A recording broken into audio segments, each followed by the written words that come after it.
But yeah, welcome to our first study session. As always, I am Josh, one of the moderators here on the server. Been doing these for about, what is it, 3 years now. Graduated high school last year, went through all the AP histories, so I have done this just like you guys have. I've gotten a five on all these exams, so kind of know what to expect and what to do here. Two other guys are with me. If you guys want to introduce yourselves. Yeah, what's up? I'm Styles. So yeah, I've taken all the courses like Josh has. So yeah, I'm here to help again. I was one of the first course consultants. Me and three over here. So we started helping kids over the AP exam of year 2022 when the role was assigned, and then yeah, so that's kind of it. Yeah. I'm a senior now. I took the exam last year as a junior. I just started doing this because I needed help in the push exam, and then I ended up falling to this rabbit hole. So yeah. All right, there you go. So we'll go ahead and get things going. How these are going to work is since now there is a chat feature within the stage, it should be in the upper right-hand corner. If you want to go ahead, click on that, go ahead, throw your questions in there. We're going to be sticking to AP Gov and APUSH content for today. We'll be doing tomorrow AP World and AP Euro. So go ahead, throw those questions in the chat there, and we will go ahead and start answering some questions. All right, so I'm seeing any DBQ tips. Yeah, so across the board, DBQs are very like formulaic essays that are written, for the AP exam, as you know. It's the only part of the essay where you're given a stimulus that's guaranteed, to be a part of that, a part of your evidence, right? So you're given seven documents. Two of them are usually pictures or cartoons, and the others are usually quotes of some kind. The best thing you want to do with a DBQ is make sure that your thesis is sound and you have an argument. Otherwise, your whole essay is going to be invalidated by the proctor or by the grader. Um, you want to make sure that your evidence in the form of the documents is based off of that thesis. If you're able to group the documents and then form your thesis, that's probably my recommendation. Um, Also, make sure what the thesis is saying depends on your prompt. Make sure you read the prompt, regardless of anything else, any anecdote that the AP exam will give you in terms of instruction. The prompt is the only thing that matters to the grader. They don't really have time to read, a whole 5-page essay. It's like to the best of your ability, how are you able to define these terms in terms of American history, your knowledge, and also, according to the documents.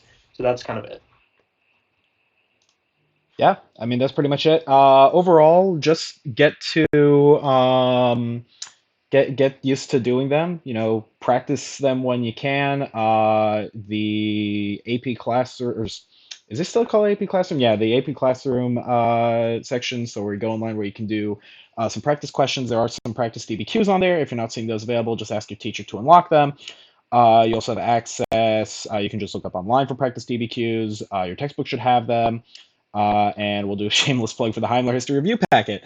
That has some practice DBQs as well. So obviously, the more practice you do, the better you're going to get. I'd recommend doing maybe one or two before, just so you're kind of used to what you have and what you can expect there. We'll go ahead All jump right. into our next content question. APUSH Units 8 and 9. So this is from 1945 to today, kind of the post-World War II period to today. I wouldn't say that this is something that you necessarily need to focus on deeply, because if you look at the exam itself, it's kind of the end units for all the AP exams for the most part. The end units are kind of the less tested on units. You're more likely to get stuff in the middle, units 3, 4, 5, 6, maybe 7. That's kind of the mainly study focus on. But for 8, 9, that's kind of, focusing on the post-war period, focusing on Watergate, focusing on Vietnam. Let's see, Styles, anything else I'm missing in regards to what they cover for 8 and 9? Yeah, so pretty much in Unit 8, we're talking about post World War II. So you'll be talking about, so in terms of US history, it's going to be mainly, US v. Russia. So the Soviet Union has taken control of the Eastern world. So it's, we're talking about proxy wars. So we're talking about, yeah, Korea, Vietnam. Anything concerning Cuba is also concerning this unit. And then, obviously the fall of communism happened in 1991 for Russia. And pretty much, that's kind of the sum of Unit 8. Unit 9 mainly talks about, like, the modernization, the contemporary period. The last event that's usually talked about is 9/11 and national security. So with the Patriot Act, that's like the last thing I think that we talk about in the subject. During the 1980s, I think overall Units 8 and Unit 9 reference Reaganomics, which was during Reagan's administration on his economic policies. But other than that, we kind of go from Reagan's presidency. In terms of presidency, we go from Reagan all the way to probably George Bush. So yeah, that's kind of it. Unit 9 is a very short unit, but then again, these units are very important, but they are not as big of an influence as, like, say, units 3 through 7 on the exam. But there may be a question or two on them, either if it's free response or maybe a couple in the multiple choice.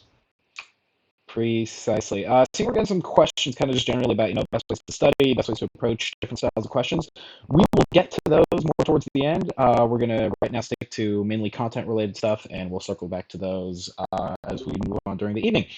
So this question is, All how right. did... do you want to take the question, or... Yeah, is You it got, the one yeah. where it says, how did the roles of women change over time? Also, did political parties rise and fall throughout U.S. history? Is that the one? Yep, that's the one. All right. So I'd say for the roles of women, depending on what area you're talking about, pretty much for the first, a couple, like, tens of years, like, when the founding of the country happened, women, played sort of a small role. They were usually, like, married to the guys who, played big parts in founding the country, whether it was, if it was a founding father, whether it was like during the Civil War or whatnot. It wouldn't be probably until the 1920s when things started to take a turn, where women were showing more independence. There was a suffragist movement. There was the sexual revolution that happened in the 1960s. So, like, all those events pretty much took place.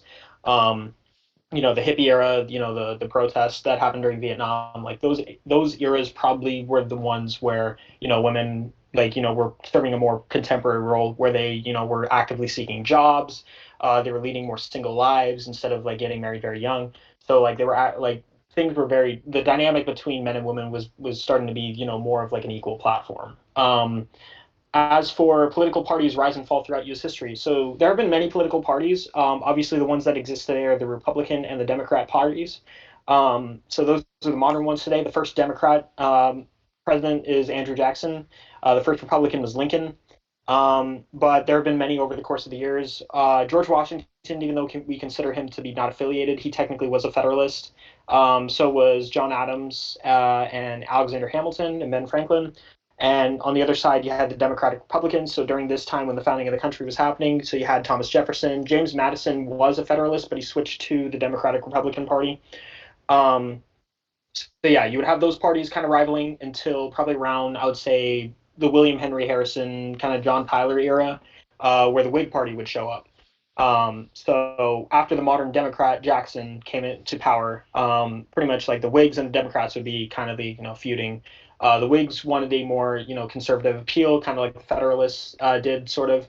They were interested in preserving the ideals of the Federalists, so they were kind of like a reemergence.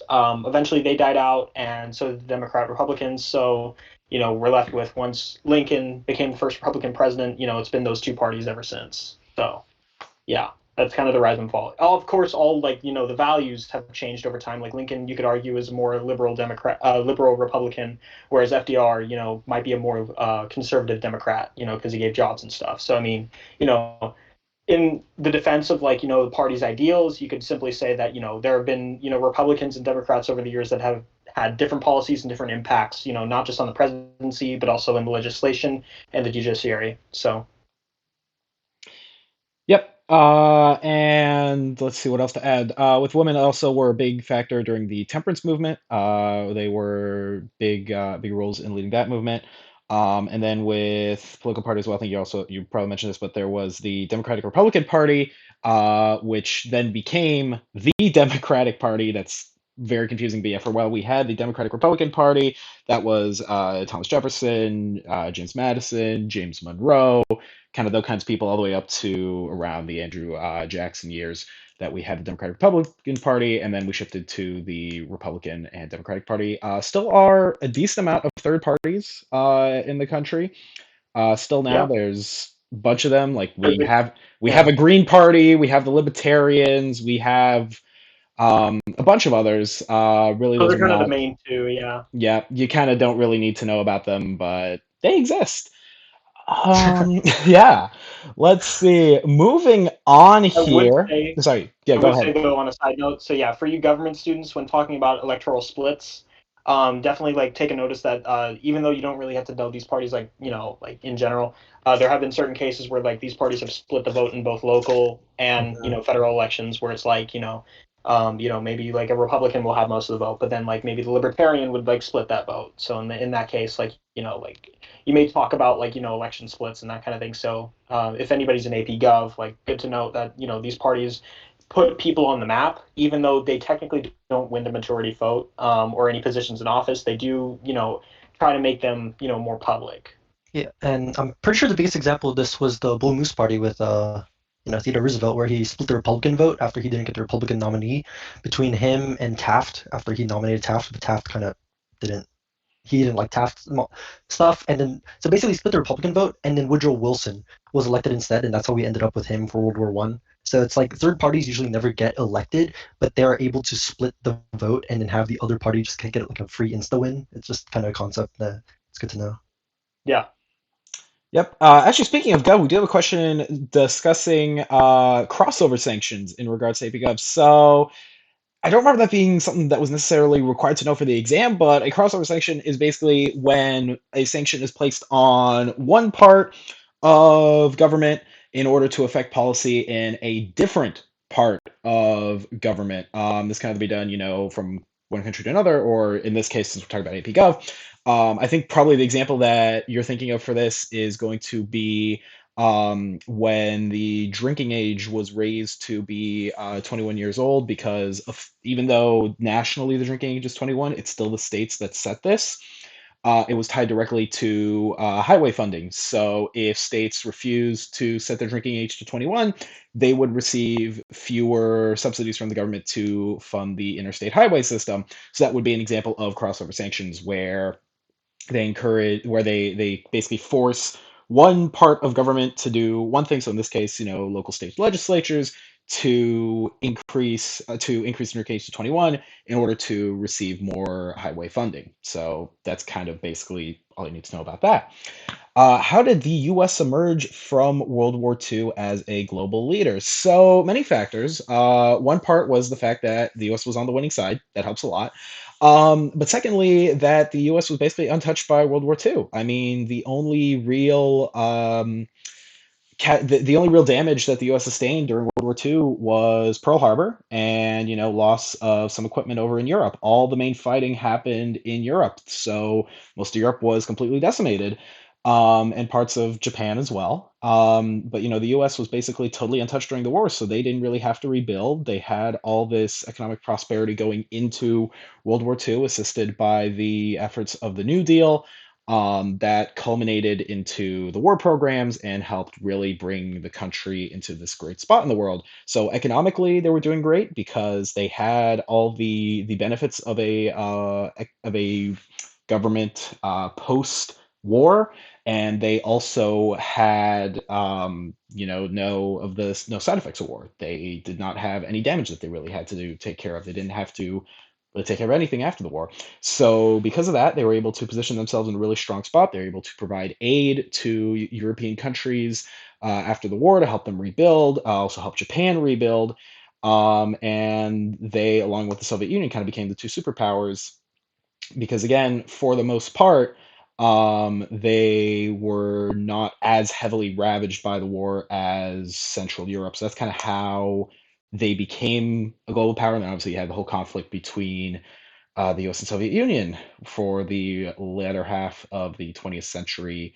That basically sets the stage for the Cold War. So, yeah, that's basically it. Really strong economy, was not heavily damaged during the war, and so was able to take those two forces and create a really strong support structure for the rest of the world from that. Let's see here. Um, Here's an interesting one.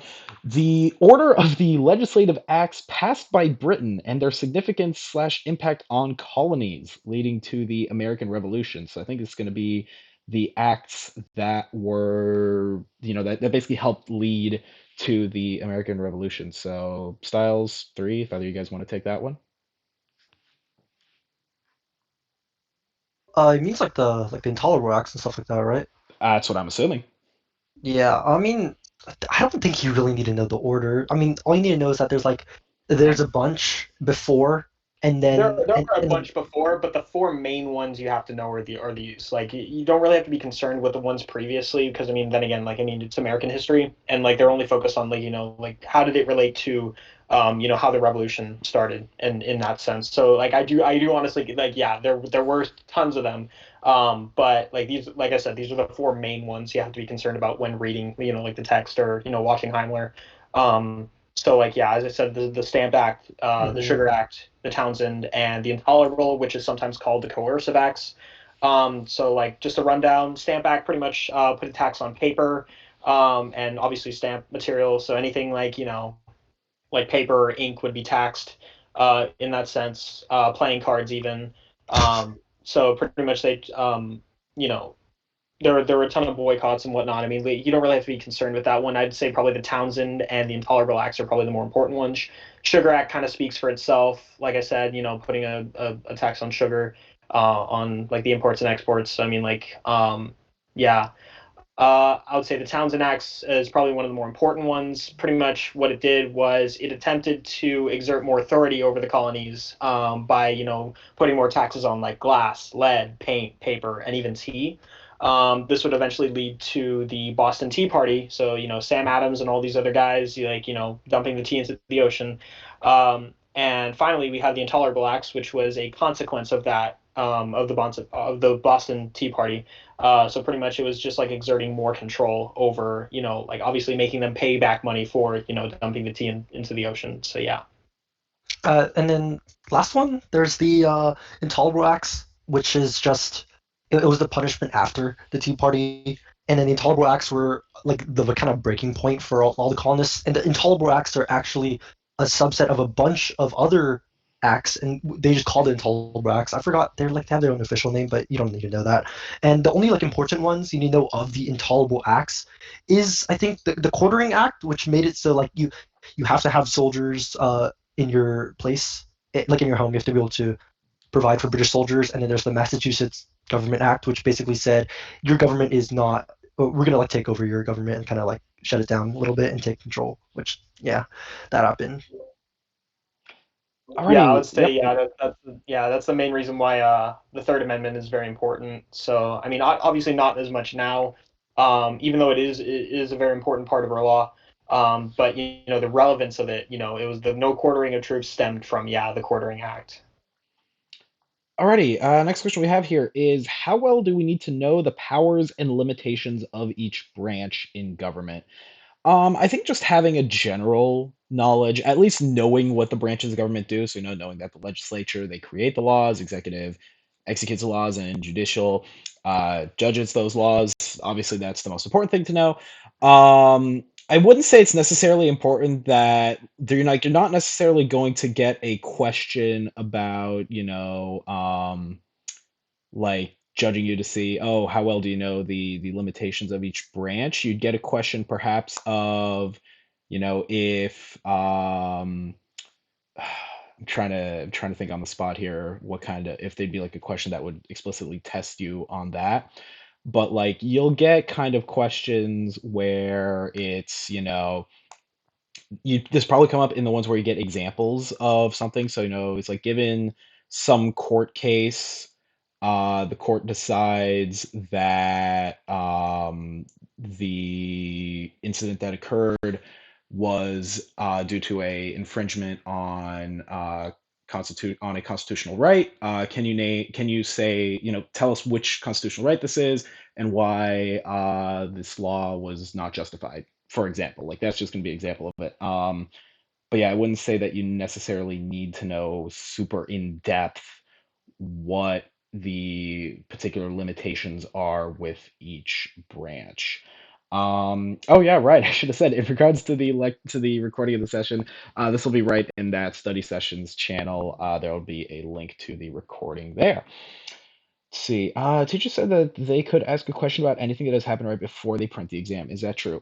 So they can include it, but they will tie it back to something that you should know. Like, again, hard to come up with a specific example, but like they might ask you about a recent court case, for example, and ask you, what does it, which does it of the, like of the court cases that you're supposed to know for AP Gov, or even A push. Well, yeah, for AP Gov and for A push, which of, does it, which of the court cases that does it relate most to, and how does it affect that particular ruling, for example.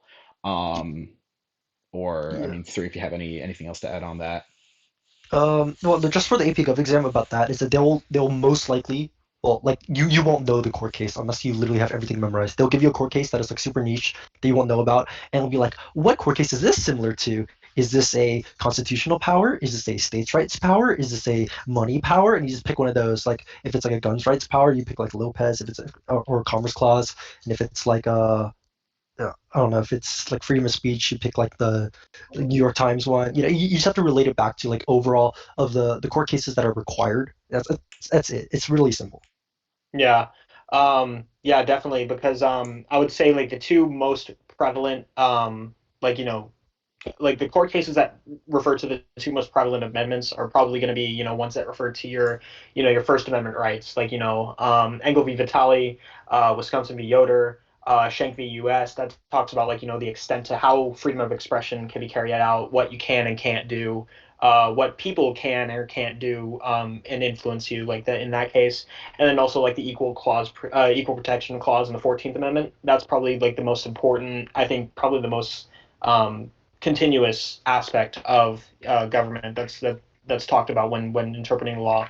Brown v. Board is a prime example of this. So yeah, definitely like it's not just those. There are plenty of more like as you said, Lopez is important for like the Second Amendment rights. And there are plenty of other cases that you kind of have to know as well. We can't really go over all of them, but it's important to get like the gist of like each one in general because yeah, it does kind of serve as it's basically a fourth of the exam material. So yeah. Yep. Let's see. Do you need to know specific dates for major events? Dates, no, at least know the year or as close to the year as possible. Like they're not going to ask you, in what year did XYZ event occur? No, but they're going to ask you, based off of things that were going on in this time period, did the response make sense? Or based off of, based off of this question, what would be an acceptable response for this time period? That's kind of the stuff you're going to be asked for. So I wouldn't focus on knowing exact dates per se, but at least knowing, kind of the time period, what's going on then, and making sure they kind of understand what's going on during the different particular time periods. Let's see. Do we need to Oh know any committees of Congress for the Gov yeah. exam? Okay, so here's an interesting one. I'll say here's the thing. There are many committees in terms of Congress, but you only really need to focus on one. That is the Rules Committee. It's pretty much just a legislative body that's like responsible for like how bills are passed. It's usually used as kind of like a an extra like set of what's the word? It's kind of like an extra checkpoint when passing a bill. So like Congress can't just simply pass a bill and say majority rules, okay, that's how we do it. Um, so this committee pretty much it's just a body of people that are like, overcharged with pretty much just seeing how like how will this law affect like the country as a whole. It's pretty much just asking basic questions. But it's a long and extensive process. You don't really have to know about much other than the fact that this committee does exist and it does have an effect on our legislation. So Okay, can you go over what you know about the required Supreme Court cases? So this will vary slightly based off whether you're doing A push or AP Gov, but a lot of them have crossover. So I say the big ones that you need to know are Marbury versus Madison. So that's the one that basically um, like legitimizes the court system. Basically says that yes, the courts are able to review laws, and that like that's what they're here for. You have McCullough versus Maryland that basically states that the that states can't tax the federal government. and basically upheld the Bank of the United States, and basically upheld federal power. You'd have obviously Brown versus Board of Education. That comes much later, but that's also a very important case to know about. Let's see. You have Plessy versus Ferguson, which legalized the separate but equal treatment. You have let's see, three styles, and any other ones that I'm missing here. Yeah, so the kind of ones that you're referencing are more prevalent to AP US history. So yeah, definitely the ones you have to mention are Marbury v. Madison, McCulloch v. Maryland, and Brown v. Board. Those are probably the main ones that you reference. For obviously AP government, it's going to be like more cases. Those cases are important as well as yeah, Brown v. Board. As I said earlier, like the First Amendment ones, so Angle v. Vitale. Um uh, so that dealt with pretty much basically schools can't force children to enact in prayer or communal groups of religious events because it is a public school, so it's infringing on your individual right to practice any religion or none at all. Um, you have Wisconsin v. Yoder, which dealt with an Amish family pulling their child out of school. So that had to do with freedom of expression with the free exercise clause. So that was kind of the other way around. Basically, you're entitled to your own religious values if it promotes a sense of progress or community or whatever. So you're a lot like there are certain cases like that. Shank v. U.S. with challenging like certain rights to what can or can't do to the extent of freedom of expression. There's also Gideon v. Wainwright, which isn't really talked about that much, but it is important to the Sixth Amendment, which is having to do with criminal trials, having evidence tested against you, talking about double jeopardy, a little bit there. Even though like technically that's a Fifth Amendment thing, so like both are kind of referenced. I would also say New York Times, the U.S. having to do with publications. Can I or can I not like publish certain government documents? And yeah, I mean, like there are many more. Like we can't really go through all of them right now, but those are kind of like the main important ones that I can list off the top of my head. So yeah. Yep. Alrighty. Next question. What was Jacksonian democracy? So, Jacksonian democracy was the principle upheld by President Andrew Jackson, basically to expand the people who were eligible to be part of democracy, make it a more make the U.S. a more democratic society.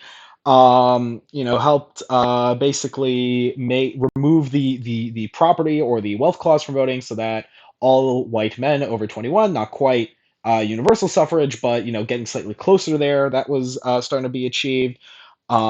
Make it basically easier for the average white male American to be involved in politics. So it was the beginning of the start of getting the experiment we call the United States more inclusive, more representative of the people that live in it.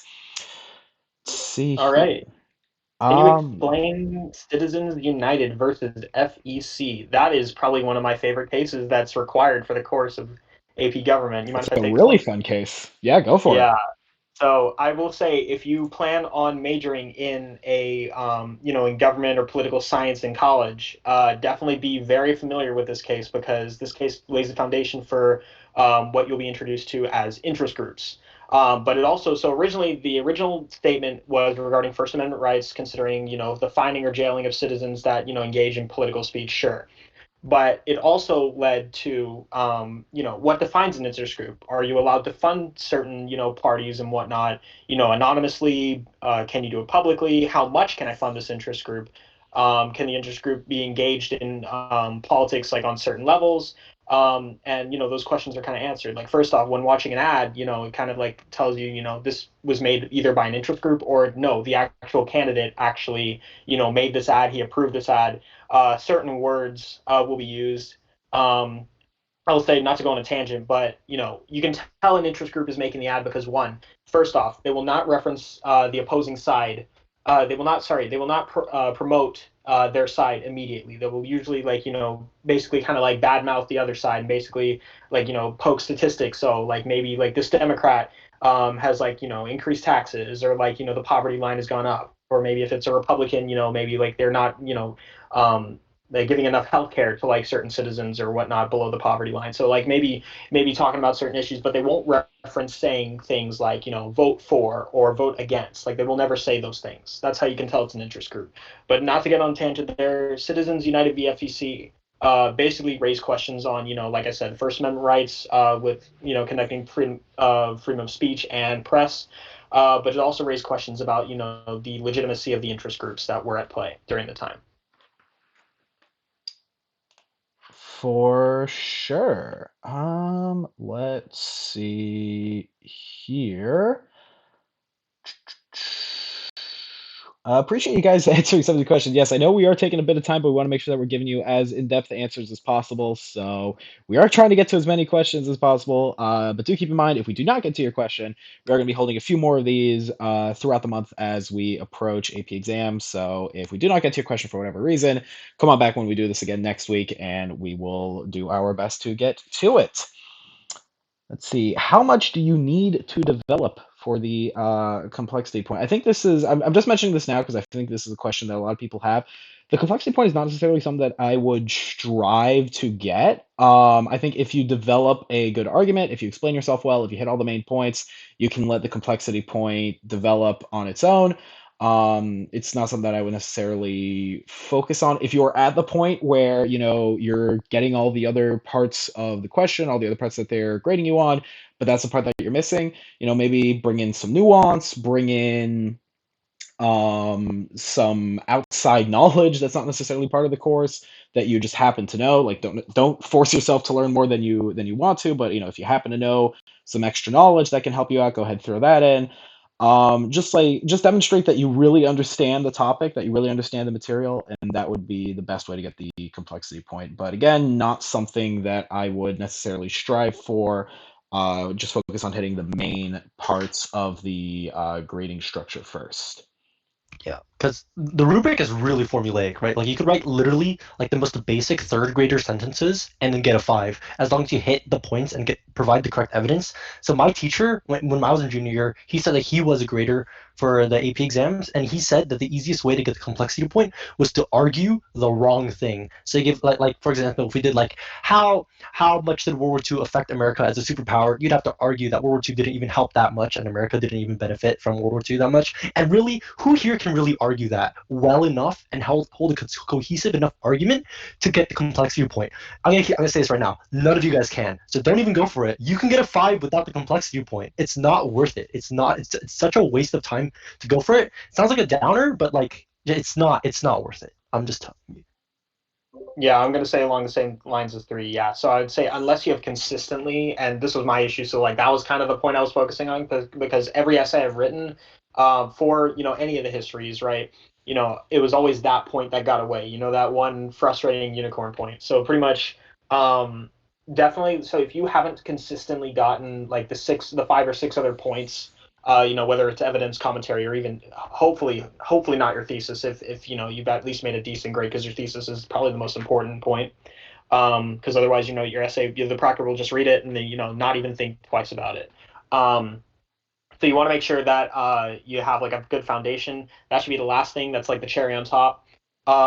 If you have consistently, like I said, if you have consistently gotten this essay, to a very high like A, but it's like this complexity point is like the only thing standing between me and like having a perfect score in the essay. Changes in continuity over time is a good concept to put in. Otherwise, I would not emphasize, yeah, like I mean, like the other two have said, like, it's not really important pursuing it unless you've consistently gotten the other points. So at this point, definitely focus on the structure of your essay, your evidence, and your knowledge of history, rather than pursuing a point that you may or may not get. More or less, yeah, you may not get. So yeah. Alrighty, so the next question we have, what were some of the foreign policy standpoints taken by JFK and Eisenhower during the Cold War? All right. So JFK and Eisenhower. So we were at this point where more. Um, so we're after World War II, obviously. So we're looking at sort of like 1950s, 1960s kind of like era. Um, or sorry, no, Eisenhower. Sorry, yeah, Eisenhower came before Kennedy. Sorry. So yeah, we're looking at probably late 40s to 50s kind of like era. to 60s, so like that kind of era. I would say Kennedy during the 60s, like the early 60s, I would say his main emphasis was to stop the spread of communism in terms of his foreign policy. So, like, space race is a very prime example of that. In terms of Eisenhower, he had a policy about, he called it New Look, but he wanted to make sure that Russia wasn't threatening us with nuclear weapons. So, as a, a person, as a veteran, right, being in the field of, in during World War II, he experienced firsthand about like what kind of weapons, like, can do like damage.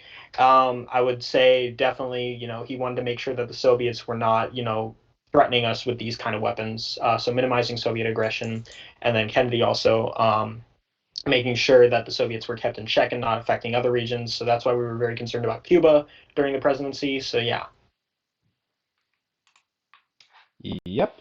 All right, next question here. Explain the Second Great Awakening. So the Second Great Awakening occurred in the U.S. At the turn of the 18th to 19th century, so from the 1700s into the 1800s, and it was basically in a way, spreading of Protestant ideals throughout the country. There were a lot. This was kind of big emphasis on revivals, on basically increasing Christian faith throughout the country. You can, if you want to, I guess, look for a beginning of when evangelical Christians start to have heavy influence in the government. This is kind of the start of evangelical movements in a way, was the Second Great Awakening. So that's kind of why it's important. That's why it's part of U.S. history, because that helps explain where the evangelical stem from, and why they're such a strong force in American government as they are today. Yeah, I'd also make sure if they ask you to reference certain events or people, two most common preachers that preach like this, the new denomination of evangelical Christianity, George Whitfield, Jonathan Edwards. Those are just two of the guys that they would pretty much like stand in the middle of the village. They would pretty much preach how, like, people who lost faith in God, they're trying to revitalize that faith and kind of legitimize the power of the church. So yeah. Okay, let's see here. What else do we have?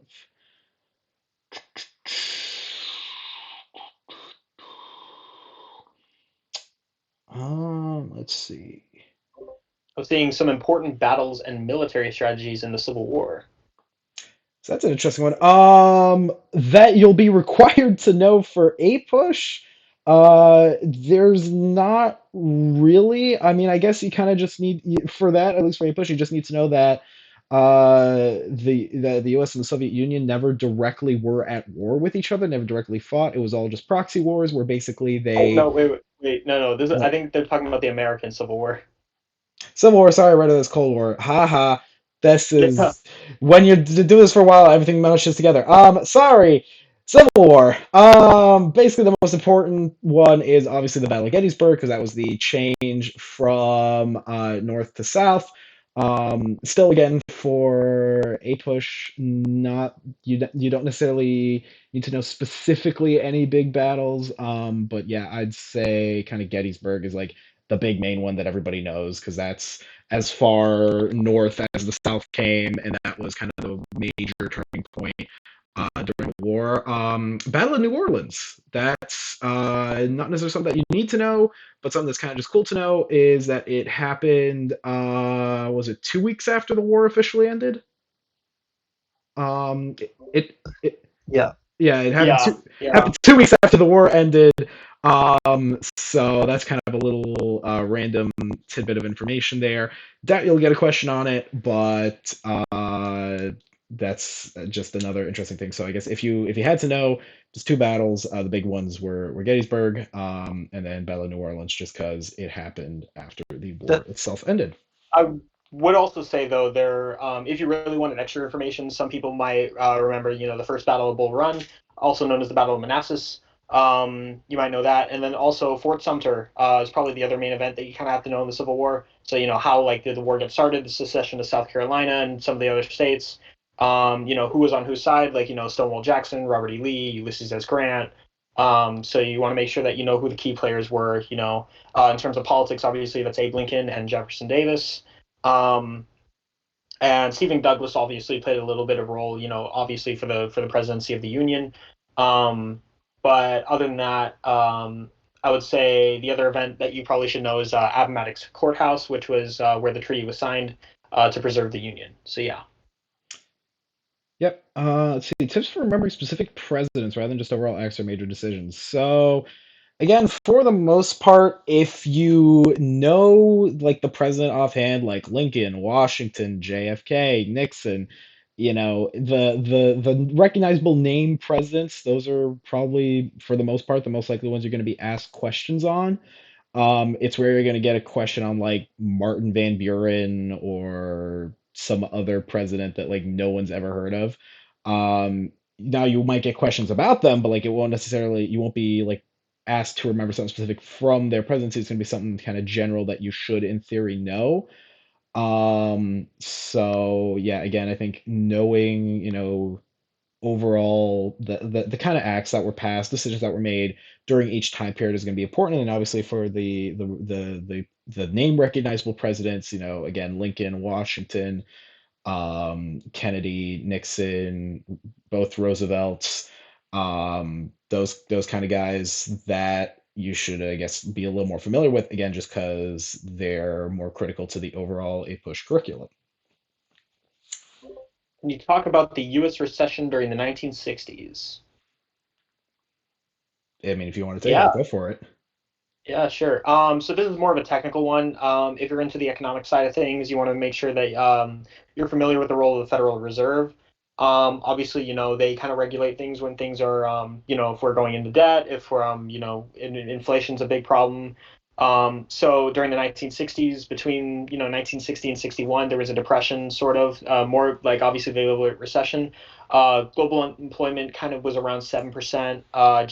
GDP was declining by around 2%. But the main thing was, yeah, the inflation. There was an overtight monetary policy that kind of that caused the Federal Reserve to raise interest rates from like around 2% to 4.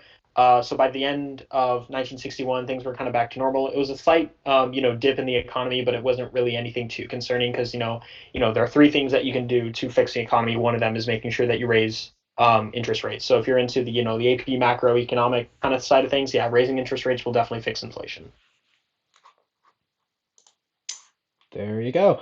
Significance of the Monroe Doctrine. So the Monroe Doctrine basically said that the U.S. is not going to get involved unless it directly impacts their own self being their own if it impacts the country itself.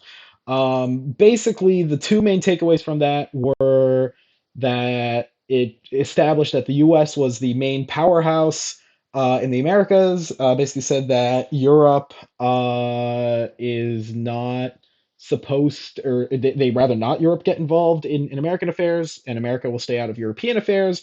And again, that the U.S. will not get involved in any particular conflict or region officially, unless the safety of is safety of the U.S. involved or impacts American interests. That's how you get American expansion into South America.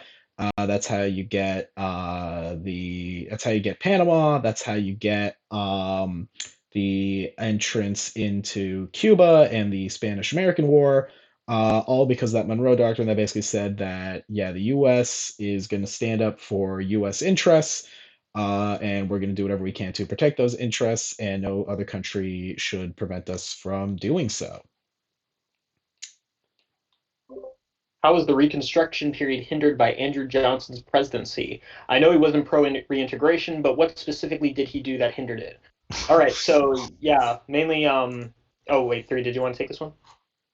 No, you got it. It's just funny. All right, yeah. So here's the thing. Lincoln, so being a Republican at the time, he was one of the first Republicans. So like, there wasn't really a vice president that had like the same ideals at the time. So he wanted to make sure that he had at least somebody that he could trust or whatnot. Unfortunately, after his assassination, Andrew Johnson was behind the wheel of the presidency. He pretty much just kind of like skewed away from everything that Lincoln was trying to build. kind of similarly to how like Taft, like just poorly, succeeded Roosevelt. Um, so first off, Andrew Johnson, thinking more democratically, like he, was very different in how like preserving the union was very different. He was kind of more of a pacifist in terms of how he executed the law. He didn't want to make sure that he made enemies or whatever, but he did. I would say the main things that he did during the Reconstruction. So after the Freedmen's Bureau, which Lincoln helped, Southerners like swore amnesty. Freedmen were given money to start with. They were given more job opportunity. Andrew Johnson tried to inhibit that by instilling black codes, which were basically like these minor, like not necessarily laws, but they were like restrictions, which might as well like say that it was more or less slavery in and of itself. It helped establish the installment of sharecropper. Sharecropping is basically when you have a field of yield, and pretty much it's not a plantation owner, but it is somebody from upper class that takes that yield and leaves barely any of it for you to, remain with the harvest. You barely make any profit. It was this form of economic slavery. I would say definitely literacy tests and poll taxes were also part of that. They try to make sure that former slaves did not have the right to vote. Obviously, that would be changed when the 15th Amendment was passed. But the main thing you have to realize is that like during this, before Ulysses S. Grant, this presidency definitely like harmed the reputation of the Union.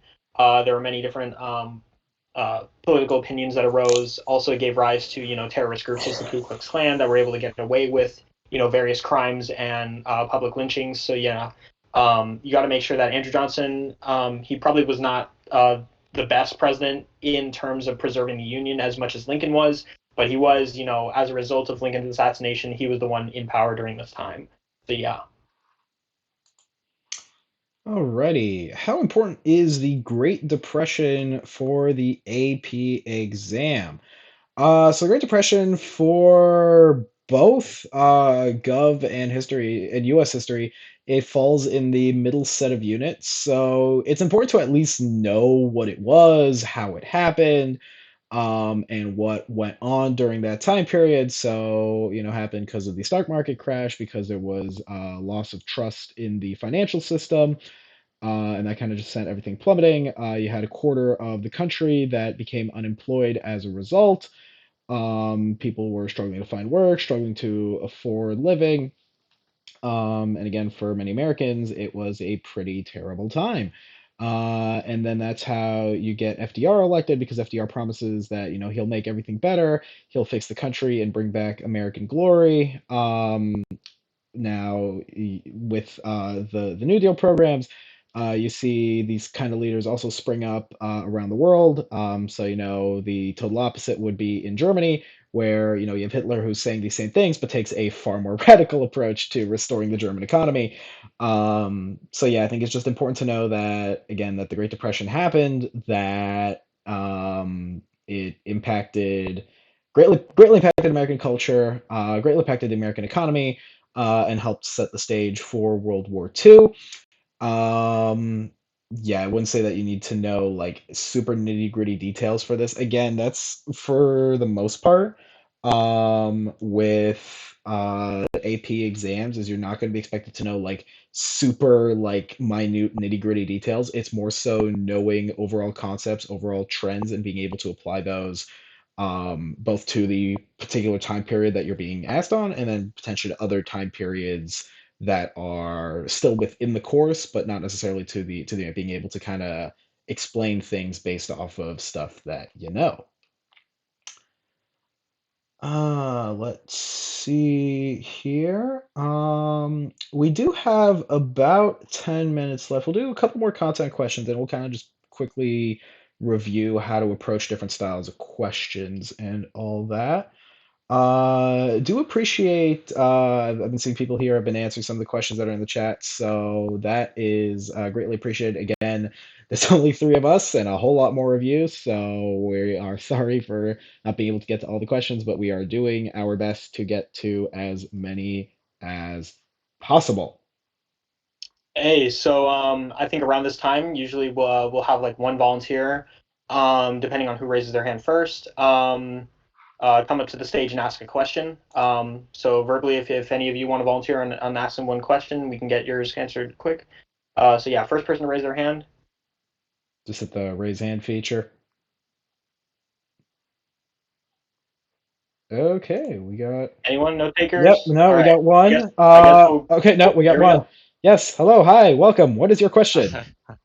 I wanted to know a lot more about the Four Freedoms and how important it actually was in establishing FDR's uh, his presidential speech is basically the Four Freedoms in a nutshell. Wait, core freedoms? The Four Freedoms. Oh, the four. Yeah, did you have did you have an answer for that or? I mean, it's not really that important. It's just his freedom of speech. Where the four freedoms. Wait, let me try to think. It's speech, worship, fear, and I don't know the last one. I think it's The last one's freedom of want. freedom Yeah. of want. Yeah, okay. Yeah. It's basically him wanting to like protect the rights of everyone. It's like that thing is like it's like the only thing you have to fear is fear itself. It's kind of a way to like is him invigorating America. You don't need to know it. It will never show up on the AP exam. I promise Yeah. you. It's like, Yeah. I dude, would it's like say. asking what Yeah. fucking George Washington's dog's name is. Like no one cares, bro. We spent 2 days learning the Four Freedoms. Why? I The don't thing is, know. okay, Okay, so buddy. yeah, okay, so pretty much, yeah, the relevance to it is that FDR, it kind of left a scar on him after Pearl Harbor happened in 1941. He was part of the Navy at one point, so yeah, he was familiar with the station in Pearl Harbor, Hawaii. So that was the main reason why he delivered that speech.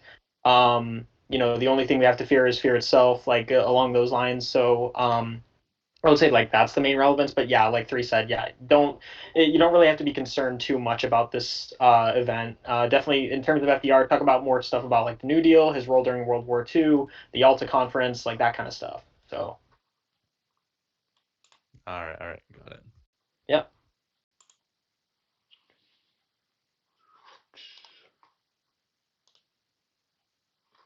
Uh, Let's see, we got another question here. Yes, sir. What is your question?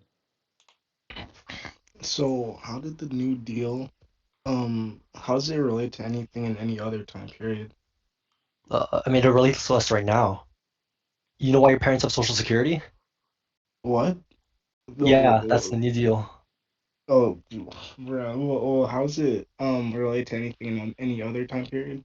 Because Uh, it's like pretty easy to remember and like on the AP test, I want to be able to like relate it to something else. Usually, because the thing is, the New Deal is Unit 7, and in Unit 8 and 9, you probably won't have anything for Unit 9, and for Unit 8, you shouldn't be talking about the New Deal in Unit 8.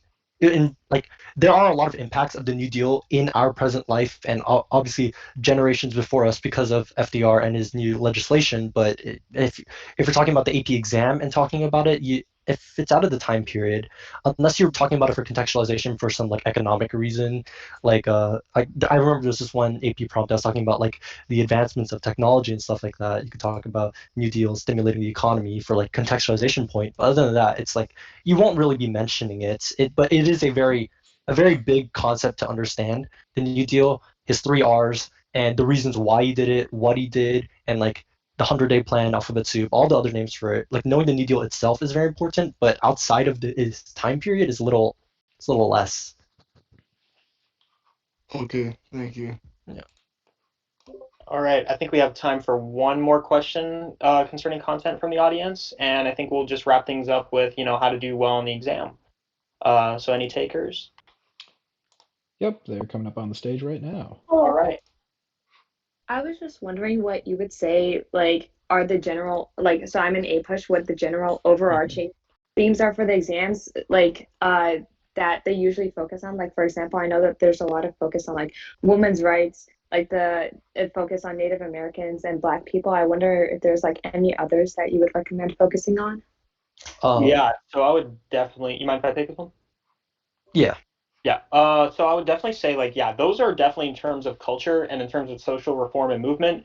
Definitely talk about those movements. Talk about the civil rights movement, the the suffrage movement, the sexual revolution, like those events pretty much like made America into a more contemporary society in terms of like cultural and social changes. I will say though, definitely in the grand scheme of American history, you have major events such as war. War is definitely, unfortunately, it's an inevitable part of, how governments maintain their legitimacy throughout history, and it has been that way for kind of thousands of years.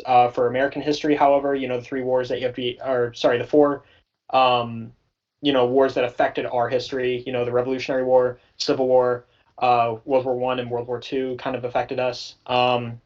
In terms of proxy wars, we fought, but that was kind of for the legitimacy of other countries. So that was Korea, Vietnam. We did have an altercation with Cuba with the missile crisis, but I mean, like that, that's kind of it. I would say focus on some of the aspects of the law.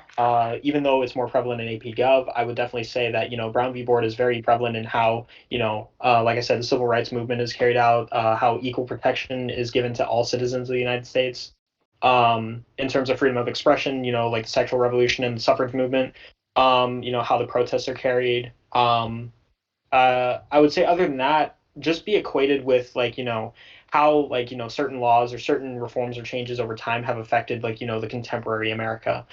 So not just, being able to memorize facts, like, Josh said, like, memorizing facts alone can only get you so far. On the exam, it's your ability to be able to recall information and apply that information on the exam, especially in essay form, is how you ultimately, get from, the difference between a 3 and a 4 or 4 and a 5. So Okay, thank you so much. yeah, no problem. All right, Josh, ready to wrap things up? Yeah, we'll go ahead and wrap things up here. So just briefly go over again kind of what to expect questions wise. So for multiple choice questions, again, you're going to have about 4 to 5 different options available. For the most part, there's going to be some questions where it's just going to be stupidly easy, like, yep, this is the right answer, no doubt about it. And then you're going to have other questions where it may seem that there's 2 or maybe even 3 correct answers. The best way to approach those questions is to really read the question, get exactly at what the question is saying. The questions are designed that they are you're going to be asked to answer like literally what they are asking. Like they're not going to try to like play mind games with you or anything. Like read the question literally word for word. That's the best way to approach it. Um, and yeah, basically, if you get in a situation where it's like, oh, maybe this answer is right, but maybe that one is right as well, try to, like think, okay, what's going on during this time period? What kind of things are going on in the country during this time? And try to see if it makes sense based off the question that it's asking. A lot of times, what they'll do is they'll, give an answer that's in the wrong time period. They'll maybe switch the outcome. So instead of the U.S. winning a war, the U.S. loses a war, or one presidential candidate wins and another loses.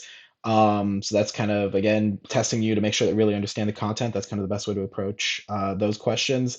If you do get stuck on a multiple choice question, don't beat yourself up over it. Just move on to the next one and answer. You can still get a 5 if you miss a couple of the multiple choice questions. In terms of the written responses, for the DBQ, we kind of touched on this earlier. Just making sure that you're going through the documents, developing an argument. These questions again are formatted so that you are able to develop an argument. There's multiple correct, quote unquote, correct arguments that you can develop, but the beauty of it is that there really is no right or wrong way to, in terms of like your response of how to answer it.